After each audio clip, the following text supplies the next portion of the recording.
अध्याय 291। सोनम की पसंद। सुंदर लड़की, क्या मैं तुमसे जान पहचान कर सकता हूं? तुषार बेसब्री से सोनम से परिचय करना चाहता था। आर्यन इस समय अपनी आंखें बंद किए हुए था। वह तुषार और सोनम के बीच हो रही बातचीत को सुनना चाहता था। बिल्कुल कर सकते हैं। मेरा नाम सोनम है। तो आपका नाम क्या है? सोनम की आवाज इस समय बहुत ही मोहक थी। जो भी इस आवाज को सुनता वह निश्चित रूप से उत्तेजित हो जाता। आर्यन को अपनी सुनी हुई बात पर विश्वास नहीं हुआ।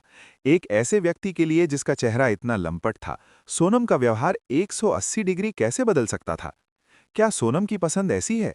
आर्यन ने उम्मीद नहीं की थी कि सोनम जैसी शक्तिशाली महिला की पसंद इतनी खराब होगी। यह उचित ही था कि यहां मौजूद सभी पुरुषों को इस महिला ने ठुकरा दिया था। पता चला कि सोनम की पसंद बहुत ही घटिया थी। आर्यन सोनम और तुषार के बीच की बातचीत सुनता रहा। मेरा नाम तुषार है। क्या हम अपने संपर्क नंबर साझा कर सकते हैं? तुषार ने बहादुरी से सोनम से उसका नंबर मांगा। मैं अपना सेलफोन लाना भूल गई हूं। सोनम ने कहा कि वह अपना फोन साथ नहीं लाई है। बहुत बुरा हुआ। फिर मैं आपको अपना ये कार्ड देता हूं। तुषार ने अपना बिजनेस कार्ड सोनम की ओर बढ़ाया। यह मेरा बिजनेस कार्ड है। आप इसमें दिए गए नंबरों से मुझसे संपर्क कर सकती हैं। सोनम ने बहुत ही कामुक अंदाज में तुषार से वह कार्ड लिया। उसने अपना शरीर थोड़ा आगे की ओर झुकाया और तुषार के कान में कुछ फुसफुसाया। उसने ऐसे शब्द कहे जिन्हें केवल तुषार ही सुन सकता था। श्रीमान, क्या आप मेरे साथ कुछ मजेदार काम करना चाहते हैं?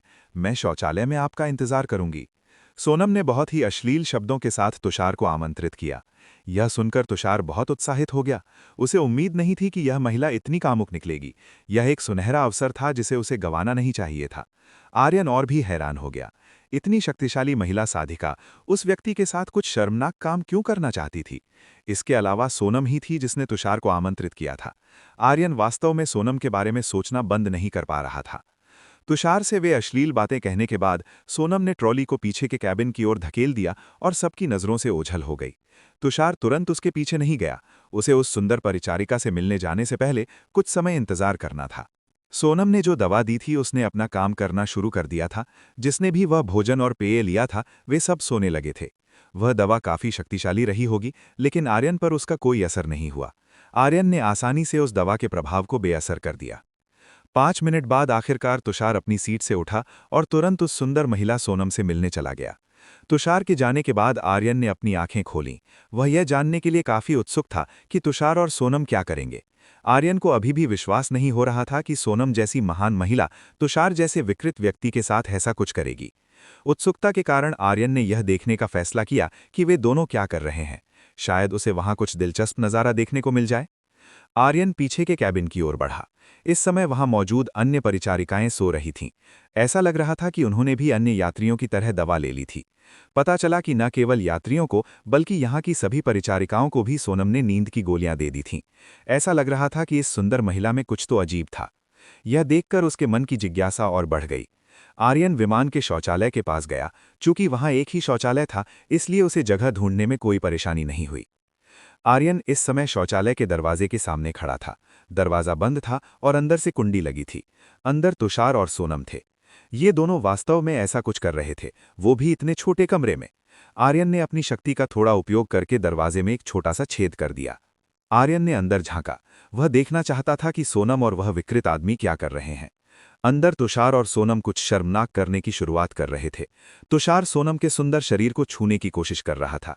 सोनम ने चंचलता के साथ तुषार का हाथ रोकने की कोशिश की। थोड़ा धैर्य रखें, अच्छी चीजें जल्द ही शुरू होंगी। आपको थोड़ा और धैर्य रखना होगा।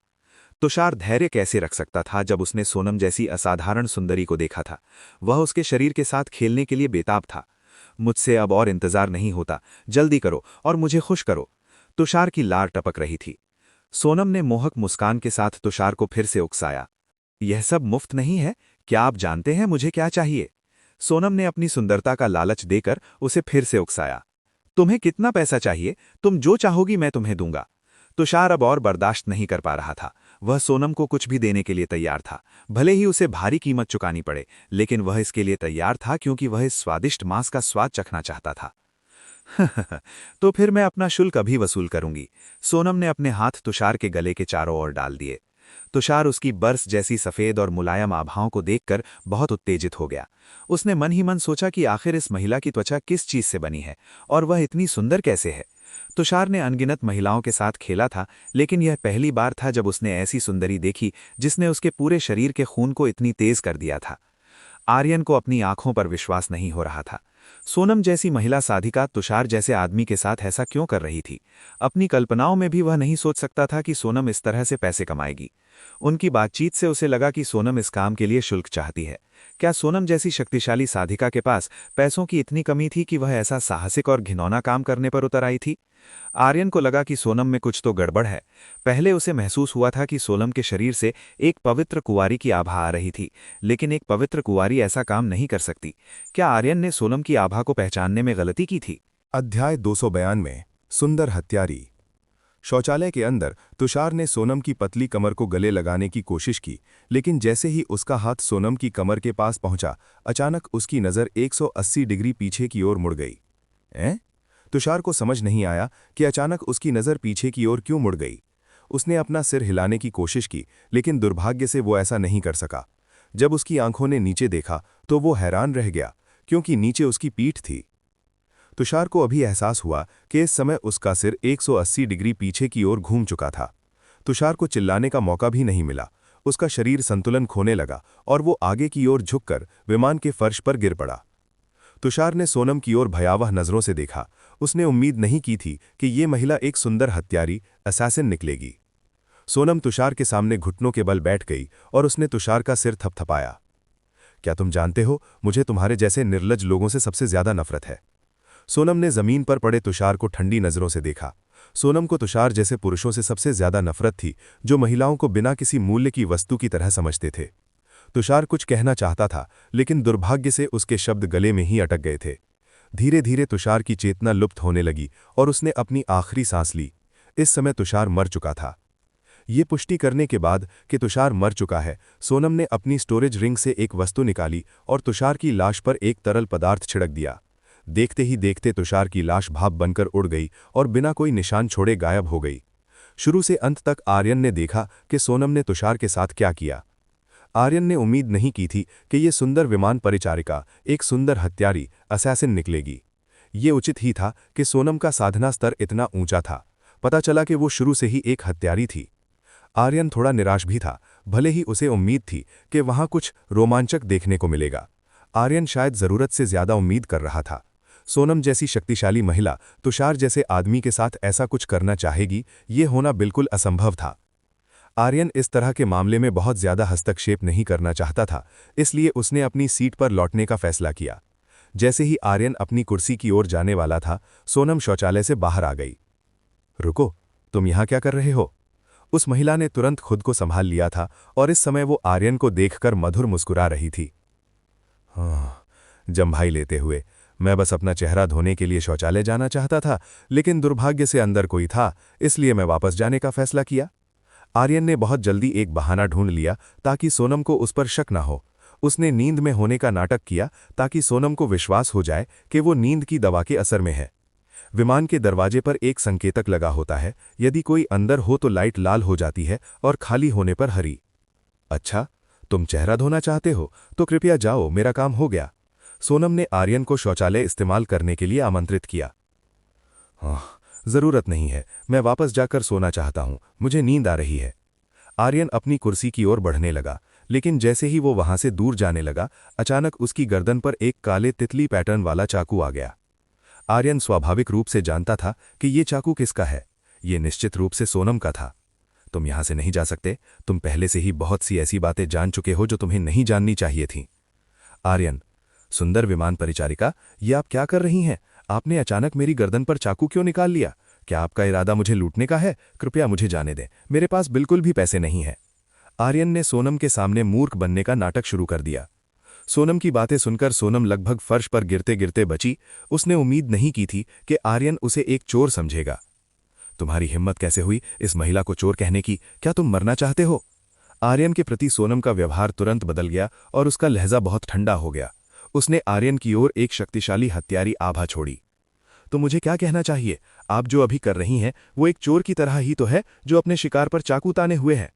आर्यन ने सोनम को चिढ़ाया। सोनम ने अपनी स्थिति देखी। वास्तव में इस समय वो एक शिकार पर हथियार ताने चोर जैसी ही लग रही थी। उसने अपने दांत पीसे। उसे आर्यन द्वारा अपमानित महसूस हुआ। पीछे मुड़ो और अपने हाथ उठाओ, उसने आदेश दिया। आर्यन ने लाचारी में मुड़कर अपने हाथ उठा लिए। अब वो सोनम के आमने सामने था। सोनम ने उसकी गर्दन से चाकू हटाया और फिर से पूछा, सच बताओ, क्या तुमने देखा? हाँ, जाहिर है कि मैं देख रहा हूं। आपके पास कुछ काफी बड़ा है और आप लाल अंतःवस्त्र पहनने के लिए काफी बहादुर हैं। पास से आर्यन को सोनम के कपड़ों के बीच का उभार साफ दिख रहा था। आर्यन उससे लंबा था, इसलिए नीचे देखते ही उसे वो दरार दिख गई। मैं कभी लाल नहीं पहनती, मैं हमेशा काला पहनती हूं। गुस्से में सोनम ने अचानक आर्यन को बता दिया कि उसने किस रंग के अंतःवस्त्र पहने हैं। ये सुनकर आर्यन हैरान रह गया।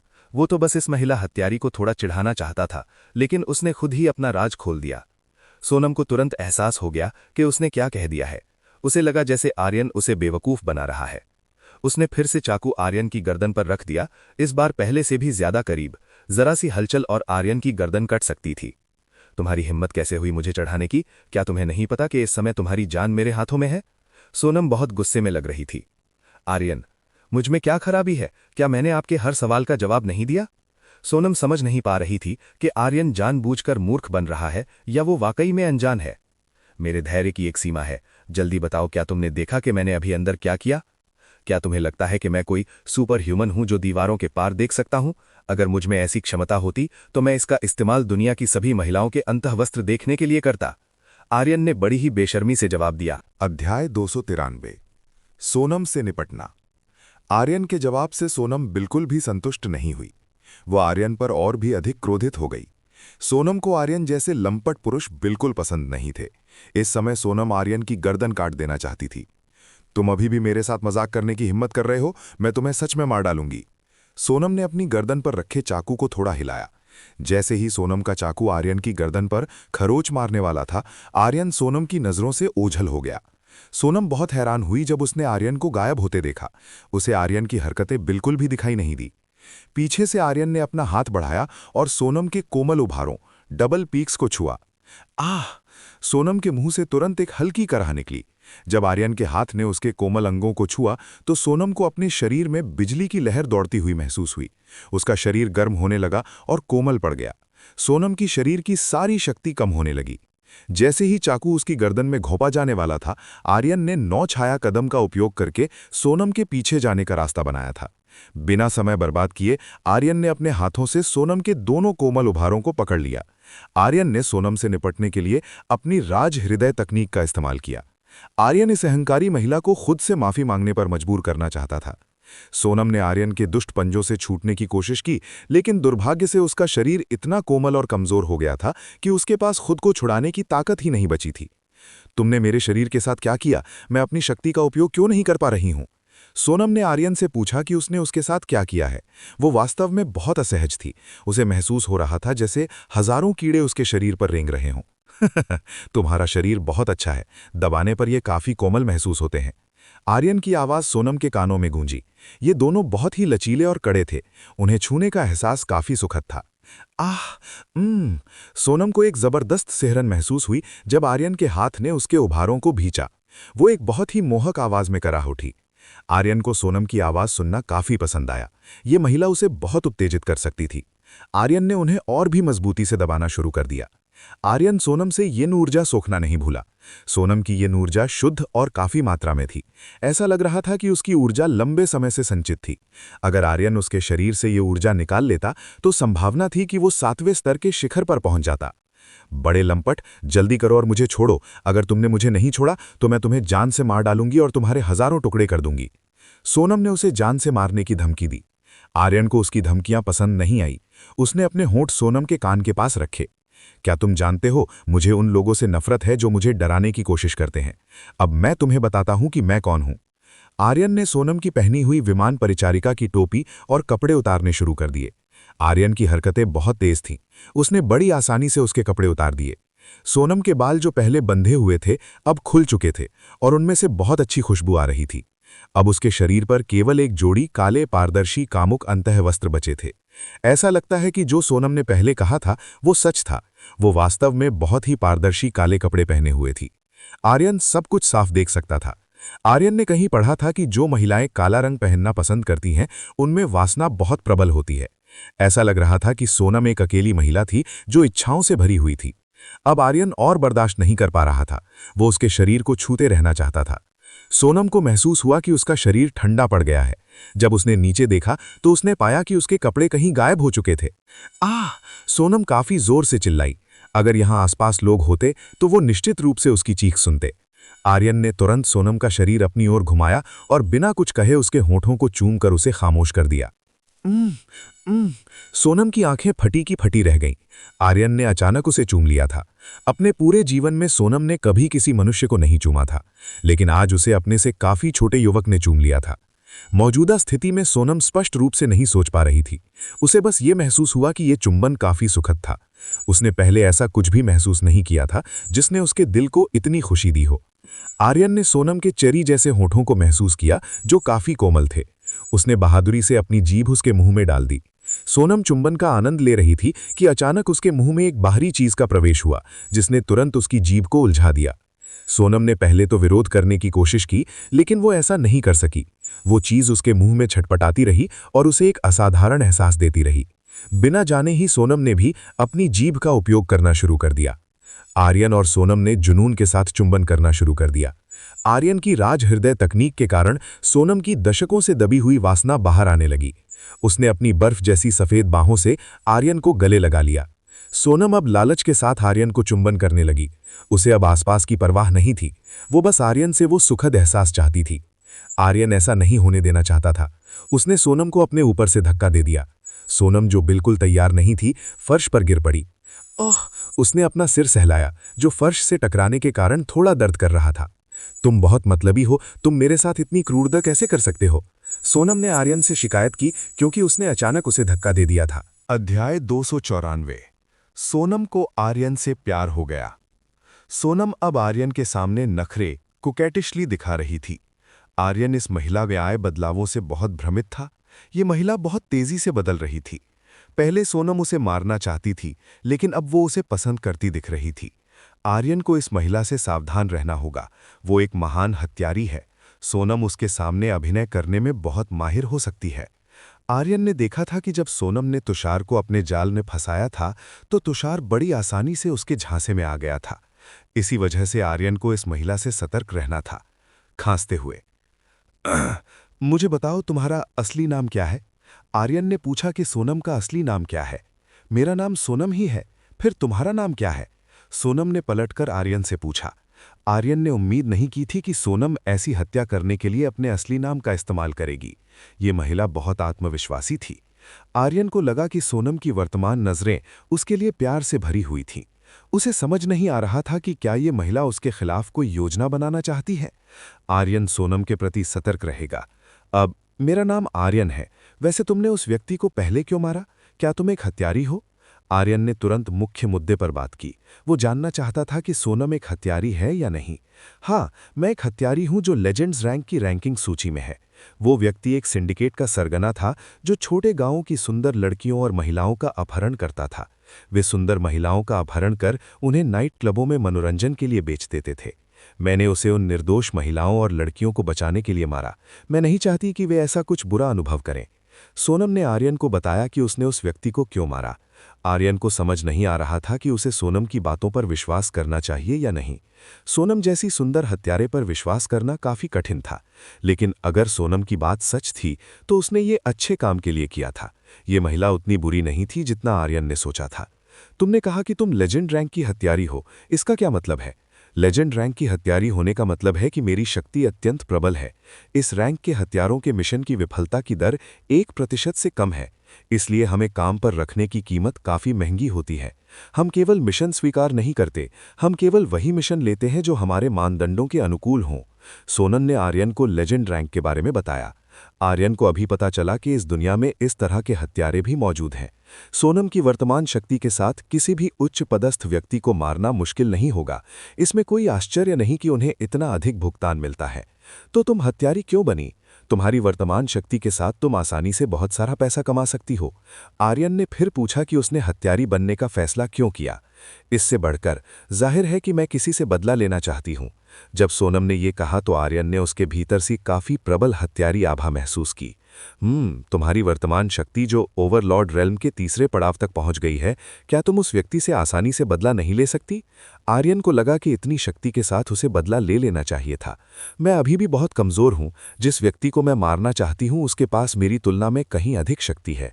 सोनम ने आर्यन को बताया कि वो उस दुश्मन के सामने अभी भी कमजोर है। मैं समझ गया। फिर जो तुम्हें करना है करो, मैं चलता हूं। आर्यन ने वहां से जाने का फैसला किया। वो सोनम के लगभग नग्न शरीर को और अधिक नहीं देख पा रहा था। उसके पारदर्शी कपड़ों ने आर्यन के भीतर उत्तेजना पैदा कर दी थी। खीखी, मास्टर आप बहुत अद्भुत हैं। कुछ ही मिनटों में आपने इस महिला को अपने पीछे पागल कर दिया। ऐसा लगता है कि आपकी राज हृदय तकनीक काफी विकसित हो गई है। आर्यन के मन में अवनी उस पर हंस रही थी। आर्यन लाचार था। उसने पीछे मुड़कर सीधे सोनम की आंखों में देखा। मुझे बताओ तुम मुझसे क्या चाहती हो? मैं तुम्हारे साथ ये जारी रखना चाहती हूँ। सोनम ने अपने हाथ आर्यन के गले के चारों ओर डाल दिए और खुद पहल करते हुए उसे चूम लिया। वो बहुत बहादुर थी। उसने जुनून के साथ आर्यन के होठों को चूमा। सोनम के इस आकर्षण ने आर्यन को उत्तेजित कर दिया और उसने भी सहयोग करना शुरू कर दिया।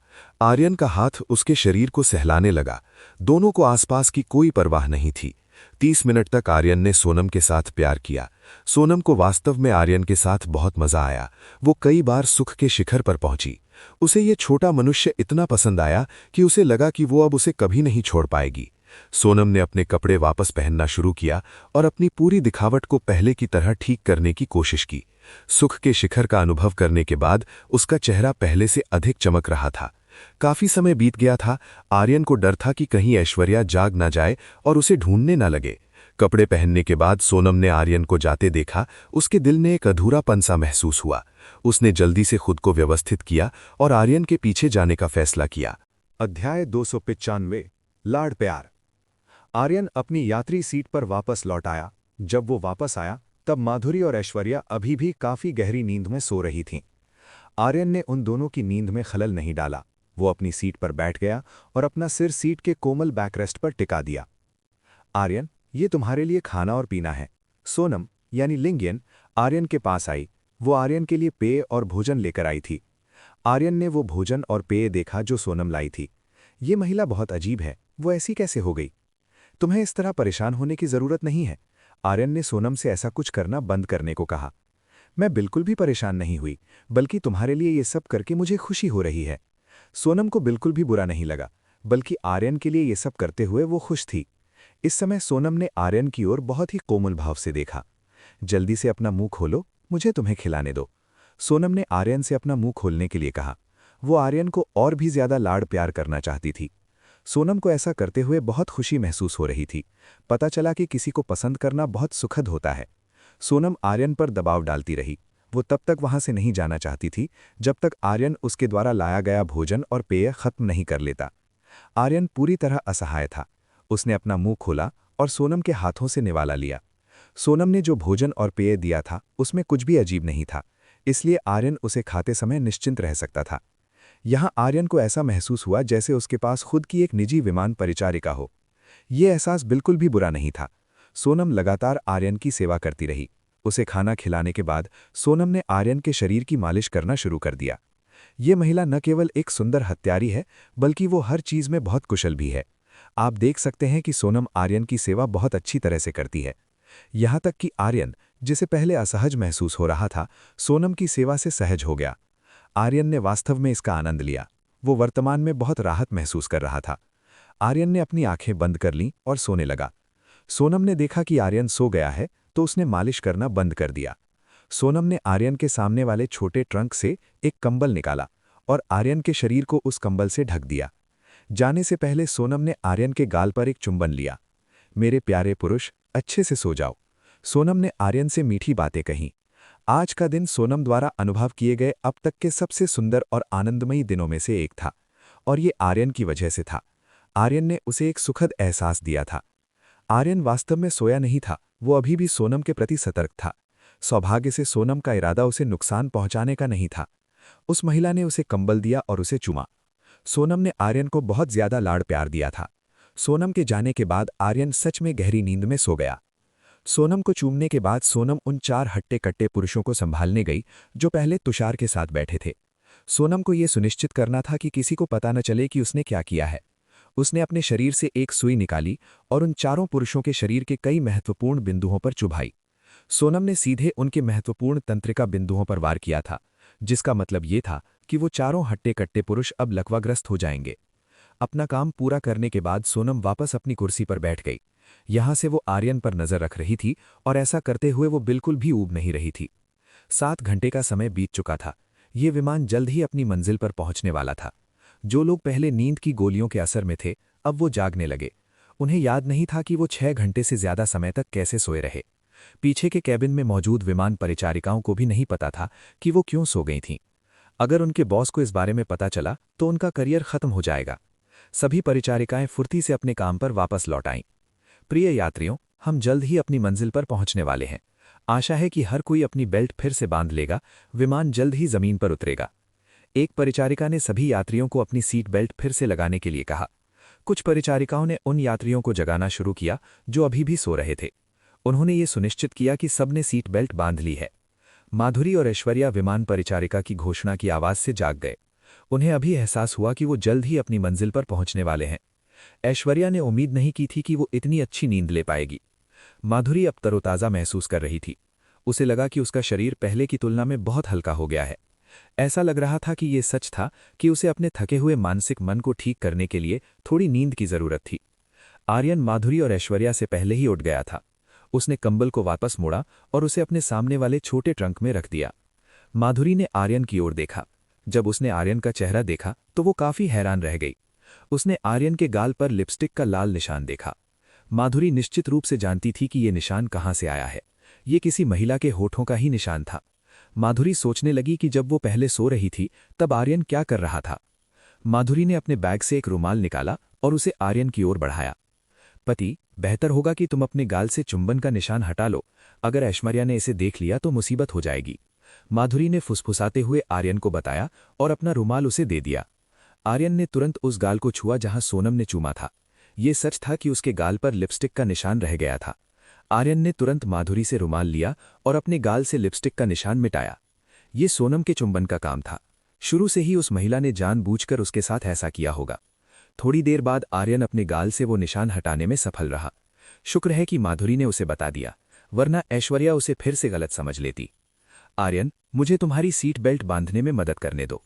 सोनम वापस आर्यन के पास आई और उसकी सीट बेल्ट बांधने में मदद की। जब एक महिला ने आर्यन का नाम पुकारा तो माधुरी और ऐश्वर्या ने तुरंत अपना सिर घुमाया। उन्होंने देखा कि एक बहुत ही सुंदर परिचारिका आर्यन की सीट बेल्ट बांधने में मदद कर रही है। ये वही सुंदर परिचारिका थी जिसने पहले भी आर्यन की मदद की थी, लेकिन अब वो आर्यन को उसके असली नाम से पुकार रही थी। ऐश्वर्या ने आर्यन की ओर ठंडी नजर से देखा। उसे उम्मीद नहीं थी कि जब वो सो रही थी तब आर्यन सोनम जैसी सुंदर परिचारिका से जान पहचान बढ़ा लेगा। ऐश्वर्या को लगा कि आर्यन किसी भी सुंदर महिला के बहुत करीब हो जाता है। ऐश्वर्या उन सुंदर महिलाओं को गिनने लगी जो आर्यन जानता था। पहले कल वाली सुंदर पुलिस अधिकारी, फिर माधुरी और अब आर्यन इस सुंदर परिचारिका के भी करीब था। जब आर्यन कई सुंदर महिलाओं के साथ होता था तो ऐश्वर्या को जलन महसूस होती थी। माधुरी ने आर्यन पर सोनम की बहुत ही कोमल नजरें देखीं। उसे संदेह होने लगा कि आर्यन के गाल पर जो चुंबन का निशान था इसी महिला का था। माधुरी को आर्यन की पिछली बातें याद थीं कि ये परिचारिका उससे कहीं अधिक शक्तिशाली थी। माधुरी ने ये उम्मीद नहीं की थी कि जब वो सो रही थी तब आर्यन ने सोनम के साथ कुछ किया होगा। इसमें कोई आश्चर्य नहीं कि आर्यन ने सोती हुई माधुरी को परेशान नहीं किया। पता चला कि वो सोनम के साथ व्यस्त था। अध्याय 296। अग्निहोत्री समूह के अध्यक्ष। आर्यन ने ऐश्वर्या की घूरती हुई नजरों को महसूस किया। सोनम इस समय जो कर रही थी उसने स्थिति को और भी अधिक अस्त-व्यस्त बना दिया था। ये पुष्टि करने के बाद कि आर्यन की सीट बेल्ट ठीक से लगी है, सोनम आखिरकार आर्यन के पास से चली गई और अपनी सीट पर वापस लौट आई। विमान आखिरकार अपनी मंजिल पर उतर गया। विमान के सुरक्षित उतरने के बाद परिचारिकाओं ने तुरंत सभी यात्रियों को विमान से उतरने का निर्देश दिया। आर्यन, माधुरी और ऐश्वर्या भी विमान से नीचे उतरे। जब आर्यन नीचे आया तो उसने पीछे मुड़कर देखा। पीछे सोनम उसे देखकर धीरे से मुस्कुरा रही थी। सोनम ने आर्यन को हवा में एक चुंबन दिया। सोनम का अंदाज बहुत ही मोहक था। आर्यन उसे देखकर मुस्कुराया। ऐसा लग रहा था कि यह महिला वास्तव में उस पर फिदा हो गई है। आर्यन ने सभी को हवाई अड्डे से बाहर चलने को कहा। आर्यन, माधुरी और ऐश्वर्या हवाई अड्डे के बाहर पहुंचे, जहां सामने ही कोई हाथ में कागज लिए खड़ा था जिस पर ऐश्वर्या का नाम लिखा था। ऐसा लग रहा था कि वो व्यक्ति ऐश्वर्या की तलाश कर रहा था। ऐश्वर्या उस व्यक्ति के पास पहुंची। क्या आप ऐश्वर्या हैं? उस व्यक्ति ने पूछा। हाँ, मैं ही हूं। कार की चाबियां कहाँ हैं? ऐश्वर्या ने तुरंत उस व्यक्ति से चाबियां मांगी। ये रही आपकी चाबी, अपनी यात्रा का आनंद लें। उस व्यक्ति ने अपने पीछे खड़ी कार की चाबियां ऐश्वर्या को दे दी। ऐश्वर्या ने चाबियां ले लीं। उसने सब कुछ काफी अच्छी तरह से तैयार किया था। निकलने से पहले ही उसने एक कार किराए पर ले ली थी, जिसे वे राजधानी में रहने के दौरान इस्तेमाल कर सकें। चाबी देने के बाद वो आदमी तुरंत वहां से चला गया। आर्यन, तुम गाड़ी चलाओ। ऐश्वर्या ने चाबी आर्यन को थमा दी। वो चाहती थी कि आर्यन ड्राइव करे। ठीक है। आर्यन ने चाबी ले ली। आर्यन, माधुरी और ऐश्वर्या कार में सवार हुए और हवाई अड्डे से बाहर निकल गए। हमें कहाँ जाना है? आर्यन ने पूछा। हम अग्निहोत्री ग्रुप के मुख्यालय जा रहे हैं। ऐश्वर्या ने आर्यन को गाड़ी अग्निहोत्री ग्रुप के मुख्यालय की ओर ले जाने को कहा। आर्यन ने सिर हिलाया और गाड़ी उधर मोड़ दी। राजधानी की सड़कें बहुत व्यस्त थीं। जगह कम होने के कारण आर्यन को आगे वाली गाड़ियों से आगे निकलने में मुश्किल हो रही थी। आर्यन को धैर्य के साथ गाड़ी चलानी पड़ी और लगभग 50 मिनट के बाद वे आखिरकार अग्निहोत्री ग्रुप के मुख्यालय की इमारत पर पहुंच गए। अग्निहोत्री ग्रुप का मुख्यालय काफी बड़ा था। ये माधुरी के कॉर्पोरेट मुख्यालय जैसा ही भव्य था। आर्यन, डायरेक्टर माधुरी, चलिए अंदर चलते हैं। ऐश्वर्या ने दोनों को आमंत्रित किया। आर्यन और माधुरी ने एक साथ सिर हिलाया और उसके पीछे चल दिए। वे तीनों मुख्यालय की इमारत में दाखिल हुए और सीधे रिसेप्शनिस्ट के पास पहुंचे। श्रीमान और देवियों, क्या मैं आपकी मदद कर सकती हूं? महिला रिसेप्शनिस्ट ने आर्यन और उसके साथियों का काफी दोस्ताना स्वागत किया। जब उसने आर्यन को देखा तो वो दंग रह गई। उसने पहली बार इतना सुंदर पुरुष देखा था। वो रिसेप्शनिस्ट वहां काफी समय से काम कर रही थी और रोजाना अनगिनत सुंदर फिल्मी सितारों से मिलती थी। लेकिन आज आर्यन जैसे अत्यंत सुंदर पुरुष को देखकर उसे पहली नजर में ही प्यार हो गया। वो आर्यन को देखते ही ख्यालों में खो गई। मिस्टर जीशान से मिलना है, क्या वे अभी यहां हैं? ऐश्वर्या ने काफी ठंडे लहजे में पूछा। रिसेप्शनिस्ट को तुरंत होश आया। मैम, क्या आपका पहले से कोई अपॉइंटमेंट है? हाँ, मेरा मिस्टर जीशान के साथ अपॉइंटमेंट है। मेरा नाम ऐश्वर्या है। ओह, तो आप मिस ऐश्वर्या है। कृपया 35वीं मंजिल पर जाइए, वहां मिस्टर जीशान आपका इंतजार कर रहे हैं। ठीक है, मैं वहीं जाती हूं। जानकारी मिलने के बाद ऐश्वर्या ने आर्यन और माधुरी को ऊपर चलने को कहा। हे सुंदर, 1 मिनट रुकिए। रिसेप्शनिस्ट ने आर्यन को रोका। क्या बात है? आर्यन ने पूछा। ये मेरा नंबर है। अगर आपके पास समय हो तो आप मुझे कभी भी कॉल कर सकते हैं। उसने अपना व्यक्तिगत नंबर आर्यन को दे दिया। सार्वजनिक रूप से किसी महिला की उदारता को ठुकराना अच्छा नहीं लगता, इसलिए आर्यन मुस्कुराया और कागज लेकर अपनी जेब में रख लिया। उसके बाद वो ऐश्वर्या और माधुरी के पीछे चला गया। आह, कितने सुंदर हैं! मुझे पहली नज़र में ही प्यार हो गया। आर्यन के जाने के बाद रिसेप्शनिस्ट फिर से सपनों की दुनिया में खो गई। आर्यन और उसकी टोली लिफ्ट से 35वीं मंजिल पर पहुंची। लिफ्ट बहुत तेजी से ऊपर पहुंच गई। जब लिफ्ट का दरवाज़ा खुला तो उनकी आंखों के सामने एक शानदार इंटीरियर था। अग्निहोत्री ग्रुप की पसंद काफ़ी अच्छी थी। इस इमारत का डिज़ाइन बहुत ही लाजवाब था। वे लिफ्ट से बाहर आए और मिस्टर जीशान का कमरा ढूंढने लगे। उन्हें कमरा ढूंढने में ज़्यादा देर नहीं लगी, क्योंकि वो लिफ्ट के ठीक सामने ही था। मैं यहीं तुम्हारा इंतज़ार करूंगी। शुभकामनाएं। माधुरी अंदर नहीं गई, उसने बाहर रुकने का फैसला किया। डायरेक्टर माधुरी, मैं अपनी पूरी कोशिश करूंगी और ये सुनिश्चित करूंगी कि अप्सरा कंपनी को बहुत मुनाफा हो। ऐश्वर्या ने वादा किया कि वो जीशान के साथ सौदे में पीछे नहीं हटेगी। माधुरी उसकी लगन से संतुष्ट थी। उसे ऐश्वर्या की चिंता नहीं थी, क्योंकि उसके साथ आर्यन था। स्थिति बिगड़ने पर आर्यन निश्चित रूप से मदद कर सकता था। आर्यन, चलो अंदर चलते हैं। ऐश्वर्या ने कहा। तुम पहले जाओ। आर्यन ने उसे आगे किया। ऐश्वर्या ने दरवाज़ा खटखटाया। अंदर आ जाइए, दरवाज़ा खुला है। अंदर से आवाज़ आई। ये जीशान था। इजाज़त मिलने पर ऐश्वर्या ने दरवाज़ा खोला। अंदर एक अधउम्र का आदमी बैठा दस्तावेज देख रहा था। उसके सामने 2 लोग बैठे थे, एक सुंदर पुरुष और एक आकर्षक दिखने वाली महिला। आर्यन उन दोनों को अच्छी तरह से जानता था। ये ध्रुव था और वही हॉट महिला कलाकार जो विमान में उनके साथ थी। ध्रुव और उस महिला कलाकार ने भी ऐश्वर्या और आर्यन को आते देखा। ध्रुव ने तुरंत आर्यन को दुश्मनी भरी नजरों से देखा। आप कौन हैं और मेरे दफ्तर में क्यों आए हैं? जीशान ने गंभीर चेहरे के साथ ऐश्वर्या और आर्यन से पूछा। मिस्टर जीशान, मैं ऐश्वर्या हूं जिसने पहले आपसे व्यापार के बारे में चर्चा की थी। ऐश्वर्या ने अपना परिचय दिया। ओह, तो आप वही ऐश्वर्या हैं जिन्होंने फोन पर बात की थी? जीशान ने सिर हिलाया। तो सोफे पर बैठिए, मैं पहले मिस्टर ध्रुव के साथ अपना काम खत्म कर लूं। जीशान ने उन्हें इंतजार करने को कहा। ऐसा लगा कि उसे आर्यन और ऐश्वर्या की कोई खास परवाह नहीं थी। उसका सारा ध्यान ध्रुव और उस हॉट महिला कलाकार पर था। अध्याय 297। तुम्हारे लिए बेहतर होगा कि तुम घर चले जाओ। मिस्टर जिशान, हमने पहले से अपॉइंटमेंट लिया था। मुझे उम्मीद है कि आप जल्दी से मेरे साथ व्यापार पर चर्चा करेंगे।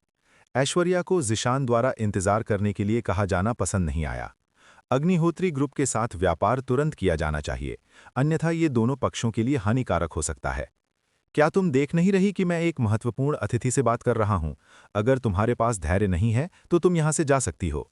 ज़िशान का लहजा ऐश्वर्या से बात करते समय बहुत अहंकारी था। आर्यन को इस व्यक्ति के बोलने का तरीका बिल्कुल पसंद नहीं आया। वे अग्निहोत्री ग्रुप के साथ एक व्यापार पर चर्चा करना चाहते थे, लेकिन ऐसा लग रहा था कि अग्निहोत्री ग्रुप को उनकी कंपनी के साथ व्यापार करने में कोई दिलचस्पी नहीं है। तुम दोनों कुछ भी नहीं हो। बेहतर होगा कि तुम तब तक इंतजार करो जब तक हम अपनी बात पूरी न कर लें। ध्रुव ने आर्यन और ऐश्वर्या का मजाक उड़ाया। आखिरकार ध्रुव को विमान में उनके व्यवहार का बदला लेने का मौका मिल गया था। तो हमें आपके खत्म होने तक कितना इंतजार करना होगा? ऐश्वर्या ने ज़िशान से पूछा। जाहिर है कि अभी बहुत समय है। अगर तुम इंतजार नहीं कर सकती तो यहां से चली जाओ। ऐश्वर्या को जवाब देने वाला व्यक्ति ध्रुव था। ध्रुव ने उस अपमान का बदला लेने के लिए इस अवसर का लाभ उठाया। लेकिन अगर तुम मेरी महिला बनना चाहोगी तो शायद मैं इस सब को तुरंत खत्म करने पर विचार करूं। ध्रुव ने ऐश्वर्या के सामने एक प्रस्ताव रखा। ऐश्वर्या ने ध्रुव की ओर ठंडी नजर से देखा। ये व्यक्ति इतना निर्लज्ज था कि उसने उसके साथ ऐसा प्रस्ताव रखने की हिम्मत की। हमारा तुमसे कोई लेना देना नहीं है, तुम्हें बस चुप रहना चाहिए। आर्यन ने ध्रुव को अपनी आवाज बंद रखने के लिए कहा। ओ गरीब आदमी, तुम्हारी हिम्मत कैसे हुई मेरे प्रिय से इतनी कठोरता से बात करने की? क्या तुम नहीं जानते कि तुम्हारे सामने खड़ा व्यक्ति खन्ना परिवार का युवा मास्टर है? उस हॉट महिला कलाकार ने आर्यन का अपमान किया जो साधारण कपड़ों में दिख रहा था। आर्यन बहुत सुंदर हो सकता है, लेकिन दुर्भाग्य से उसके कपड़े साधारण थे और ये महिला कलाकार आर्यन जैसे गरीब दिखने वाले पुरुषों को बिल्कुल पसंद नहीं करती थी। आर्यन ने ध्रुव के बगल में बैठी उस महिला को घूर कर देखा। तुम इस बदसूरत आदमी की बस एक खिलौना महिला हो, तुम्हें इस तरह बोलने का क्या अधिकार है? आर्यन ने उस महिला कलाकार का मजाक उड़ाया। ये महिला ध्रुव के लिए केवल एक खिलौना थी।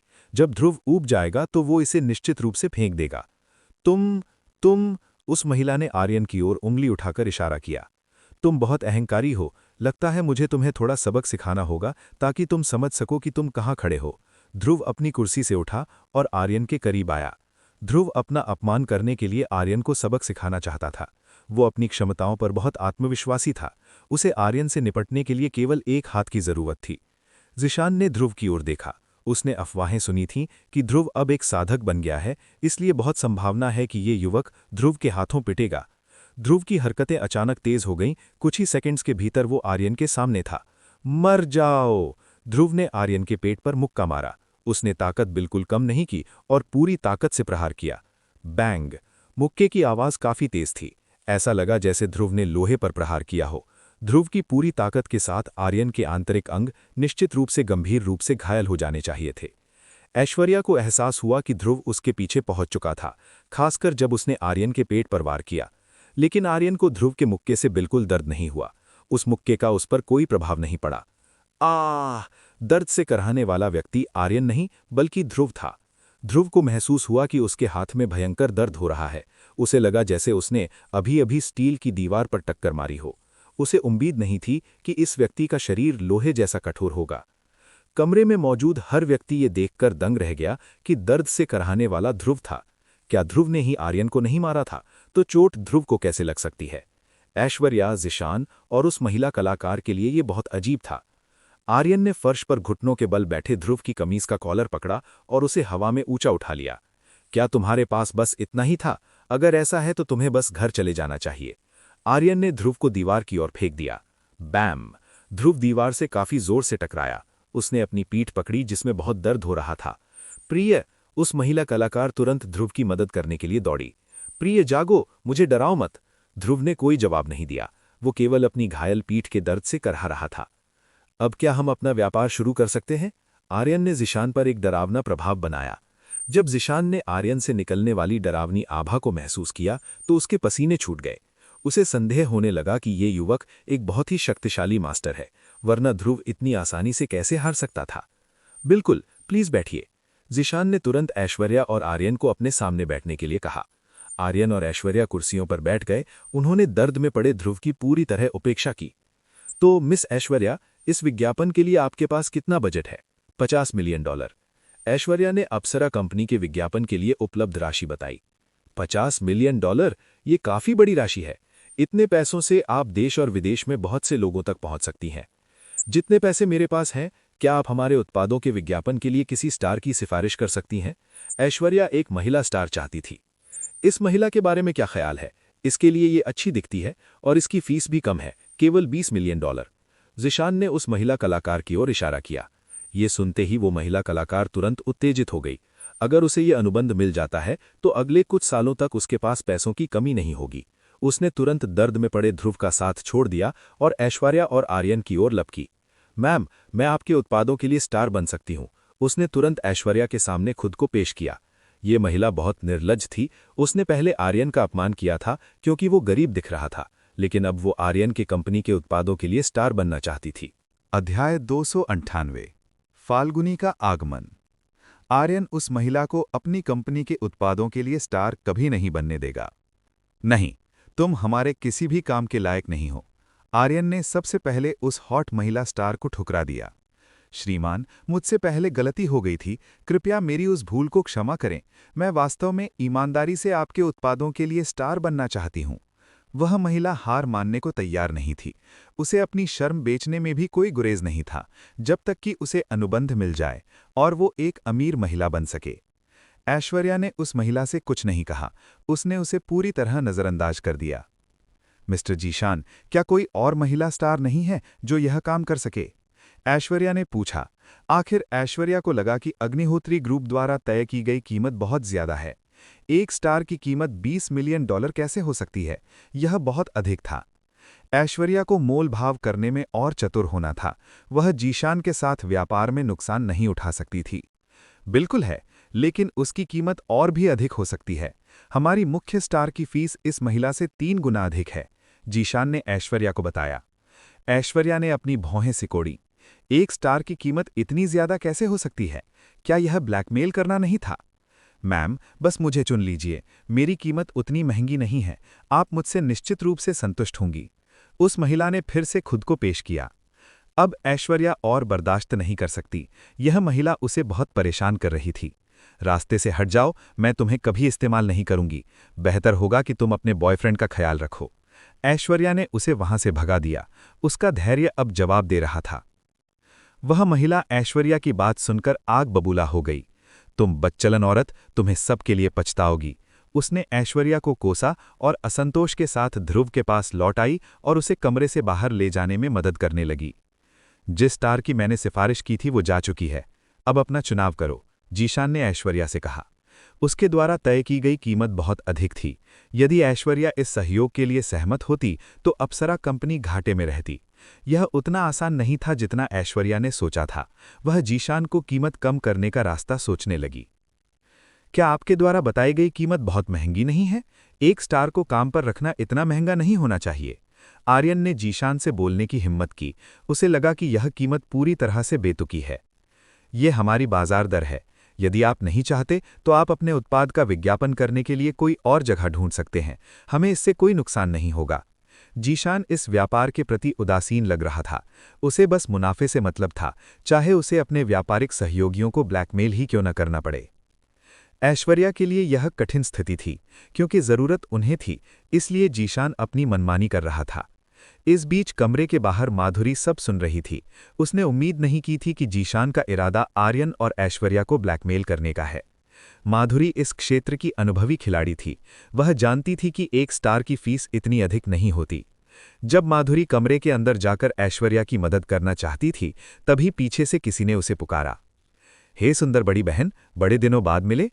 माधुरी ने पीछे मुड़कर देखा तो उसे एक जाना पहचाना चेहरा नजर आया। यह वर्तमान की सबसे लोकप्रिय महिला स्टार फाल्गुनी थी।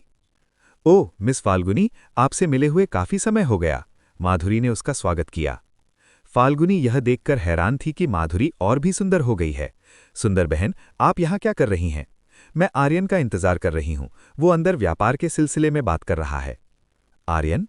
क्या आर्यन इस कमरे में है? फाल्गुनी का चेहरा आर्यन का नाम सुनते ही खुशी से खिल उठा। हाँ, वो अंदर मिस्टर ज़ीशान के साथ चर्चा कर रहा है। फाल्गुनी बहुत खुश हुई। उसे अब तक आर्यन को उस रात कॉन्सर्ट में अपहरणकर्ताओं से बचाने के लिए धन्यवाद देने का मौका नहीं मिला था। उस घटना के बाद से वह हर रात आर्यन के सपने देखती थी, जहां वह एक राजकुमार की तरह उसकी मदद करता था। वह आर्यन से मिलने के लिए और इंतजार नहीं कर सकी और उसने कमरे का दरवाजा खोल दिया। आर्यन, क्या तुम यहां हो? फाल्गुनी ने पुकारा। आर्यन, ऐश्वर्या और जीशान ने तुरंत आवाज की ओर देखा। उन्होंने दरवाजे पर एक सुंदर पोशाक में खड़ी एक बेहद खूबसूरत महिला को देखा। वे तीनों जानते थे कि यह कोई और नहीं बल्कि देश की सबसे लोकप्रिय स्टार फाल्गुनी है। फाल्गुनी को आर्यन को वहां देखकर यकीन हो गया कि माधुरी झूठ नहीं बोल रही है। वह खुशी खुशी आर्यन के पास आई। ऐश्वर्या ने फाल्गुनी को ऊपर से नीचे तक देखा। उसने उम्मीद नहीं की थी कि आर्यन देश की सबसे सुंदर स्टार को भी जानता है।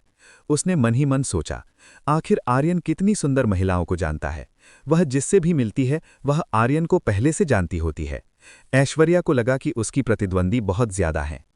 फाल्गुनी ने आर्यन के सामने पहुंचकर सिर झुकाया। आर्यन, उस समय मेरी मदद करने के लिए धन्यवाद। आखिरकार मुझे तुम्हें शुक्रिया अदा करने का मौका मिल गया। तुम्हारा स्वागत है। उठो, तुम्हें इतना औपचारिक होने की जरूरत नहीं है। आर्यन ने उसे सिर उठाने को कहा। फाल्गुनी मुस्कुराई और पूछा, आर्यन, मैंने सुना तुम यहाँ किसी व्यापार के सिलसिले में आए हो, तो वो किस तरह का काम है? अध्याय 299 विज्ञापनों के लिए महिला स्टार पाना। हाँ, हम वास्तव में एक व्यापार पर चर्चा कर रहे हैं, लेकिन दुर्भाग्य से ये व्यक्ति बहुत अधिक कीमत मांग रहा है। आर्यन ने फाल्गुनी को बताया कि वे क्या कर रहे हैं। आर्यन ने जिशान की ओर इशारा किया, जिसने बहुत ऊंची कीमत रखी थी। ऊंची कीमत? वो कितनी मांग रहे हैं? फाल्गुनी ये जानना चाहती थी कि जिशान ने आर्यन से क्या कीमत मांगी है। एक उत्पाद का विज्ञापन करने के लिए महिला स्टार को काम पर रखने के लिए $50 मिलियन। आर्यन ने फाल्गुनी को सब कुछ बता दिया। ये सुनते ही जिशान का चेहरा पीला पड़ गया। उसे उम्मीद नहीं थी कि ऐसे समय में फाल्गुनी यहां आ जाएगी। फाल्गुनी ने तुरंत जिशान की ओर देखा। अंकल जिशान, आप इतनी ऊंची दरें कैसे वसूल सकते हैं? क्या आप कंपनी की पीठ पीछे हेराफेरी कर रहे हैं? फाल्गुनी ने उनसे कड़ाई से पूछा। फाल्गुनी ने जिशान को अंकल कहकर पुकारा, जिसका मतलब था कि वे दोनों करीबी रिश्तेदार थे। फाल्गुनी, ये वैसा नहीं है जैसा तुम सोच रही हो। मैं पूरी ईमानदारी से व्यापार चला रहा हूं। जिशान ने उसे समझाने की कोशिश की। तो जल्दी से स्पष्टीकरण दीजिए, वरना मैं दादाजी को बता दूंगी कि आपने अपने अधिकारों का मनमाना इस्तेमाल किया है। फाल्गुनी ने जिशान को धमकी दी। जिशान ने फाल्गुनी को सब कुछ समझाना शुरू किया। आर्यन ने देखा कि जिशान फाल्गुनी से काफी डरता था। ऐसा लग रहा था कि इस महिला का अपने परिवार में बहुत बड़ा प्रभाव है। तभी आर्यन के दिमाग में जिशान से निपटने का एक विचार आया। ऐश्वर्या, चलो यहां से चलते हैं। ऐसा लगता है कि अग्निहोत्री ग्रुप की हमारे साथ सहयोग करने की कोई अच्छी नीयत नहीं है। ऐश्वर्या के जवाब का इंतजार किए बिना आर्यन ने उसे बैठने वाली कुर्सी से खींच लिया। ऐश्वर्या को समझ नहीं आया कि आर्यन ने अचानक उसे क्यों खींच लिया। वो आर्यन द्वारा कमरे से बाहर ले जाई जा रही थी। आर्यन, 1 मिनट रुको। फाल्गुनी ने तुरंत उसे रोका। मिस फाल्गुनी, आप हमें क्यों रोक रही हैं? आर्यन ने पूछा। अभी मत जाओ, हम इस पर दोबारा ध्यान से चर्चा कर सकते हैं। फाल्गुनी ने आर्यन से यहां रुकने के लिए कहा। उसने देखा कि आर्यन उसके परिवार के ग्रुप के साथ काम करने में अप्रसन्न लग रहा था। यहाँ समझाने के लिए कुछ नहीं है। इस जगह की कीमतें बहुत महंगी हैं। हम कोई और जगह ढूंढ लेंगे जो ज्यादा उचित कीमत दे सके। आर्यन ने फिर से ऐश्वर्या को बाहर चलने का इशारा किया। ऐसा लग रहा था कि उसकी योजना काम कर गई थी। फाल्गुनी उसके जाल में फंस गई थी। फाल्गुनी दौड़कर आर्यन के सामने आई और उसे जाने से रोक दिया। तुम्हें जाने की जरूरत नहीं है। हम कीमत के बारे में फिर से बात कर सकते हैं। आखिर मैं अभी भी उस समय के तुम्हारे एहसान का बदला नहीं चुका पाई हूं। फाल्गुनी नहीं चाहती थी कि आर्यन यहां से जाए। वो अभी अभी आर्यन से मिली थी। वो उसे इतनी आसानी से जाने नहीं देगी। तो आप हमें क्या कीमत दे सकती हैं? आर्यन ने फाल्गुनी से पूछा। क्यों ना ऐसा करें, मैं स्वेच्छा से आपके उत्पादों के लिए महिला स्टार बनूंगी। आपको चिंता करने की जरूरत नहीं है। मैं ये मुफ्त में करूंगी। बस इसे मेरा धन्यवाद समझें। फाल्गुनी ने अप्सरा कंपनी के उत्पादों के लिए स्टार बनने का प्रस्ताव दिया। ऐश्वर्या ने उम्मीद नहीं की थी कि फाल्गुनी अप्सरा कंपनी के उत्पादों के लिए स्टार बनेगी, वो भी बिना किसी पैसे के। चूंकि मिस फाल्गुनी का प्रस्ताव इतना अच्छा था तो हम सहमत हैं। आर्यन ने और समय बर्बाद नहीं किया और तुरंत मान गया।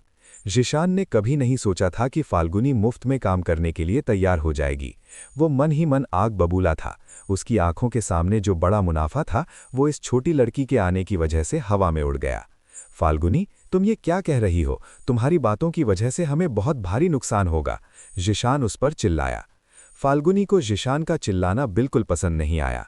अंकल जिशान, अगर आप ऐसी चीजें करना जारी रखेंगे जिससे अग्निहोत्री ग्रुप की प्रतिष्ठा धूमिल होगी तो मैं दादाजी और अन्य बड़ों को बता दूंगी, उसने फिर धमकी दी। जिशान गुस्से में अपने दांत पीसने लगा और फाल्गुनी को घूर कर देखा।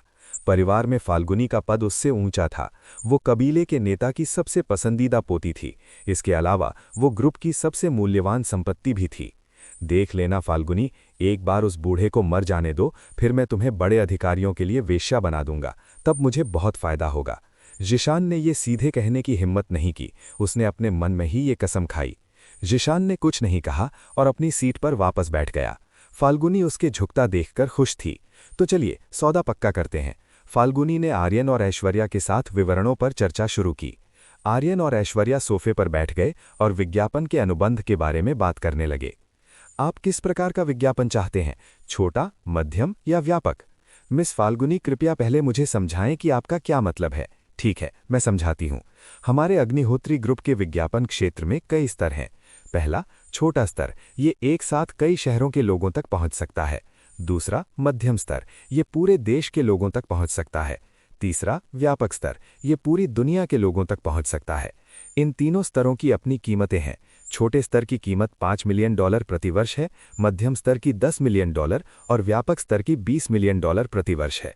फाल्गुनी ने विस्तार से समझाया। तो ऐसी बात है, फिर हम व्यापक स्तर ही चुनेंगे। हम एक साथ ज्यादा से ज्यादा लोगों तक पहुंचना चाहते हैं, ऐश्वर्या ने कहा। वो चाहती थी कि दुनिया का हर व्यक्ति अप्सरा कंपनी के उत्पादों के बारे में जाने। तो आप ये अनुबंध कितने समय के लिए चाहते हैं? न्यूनतम अवधि 1 वर्ष है। हम 2 वर्ष के लिए लेंगे, क्या ये ठीक है? ऐश्वर्या ने पूछा। बिल्कुल, इसमें कोई समस्या नहीं है। फाल्गुनी ने एक प्यारी सी मुस्कान दी। अंकल जिशान, कृपया इनके लिए अनुबंध तैयार करें। जिशान ने ठंडी आह भरी। वो फाल्गुनी की हरकतों की वजह से बहुत खराब स्थिति में था, फिर भी उसने अनुबंध के दस्तावेज उसे थमा दिए। अध्याय 300, पार्टी का निमंत्रण। फाल्गुनी ने जिशान से दस्तावेज प्राप्त किए और ऐश्वर्या को उन पर हस्ताक्षर करने के लिए कहा। ऐश्वर्या ने तुरंत अनुबंध पर हस्ताक्षर नहीं किए। उसने पहले उसमें लिखी सामग्री को ध्यान से पढ़ा। सब कुछ ठीक होने और फाल्गुनी की बातों के अनुरूप होने की पुष्टि करने के बाद ऐश्वर्या ने दस्तावेजों पर हस्ताक्षर कर दिए। हस्ताक्षर करने के बाद ऐश्वर्या ने दस्तावेज फाल्गुनी को लौटा दिए और इस सहयोग के प्रमाण के रूप में केवल एक प्रति अपने पास रखी। ये इस बात का सबूत था कि दोनों पक्षों ने हाथ मिला लिया है।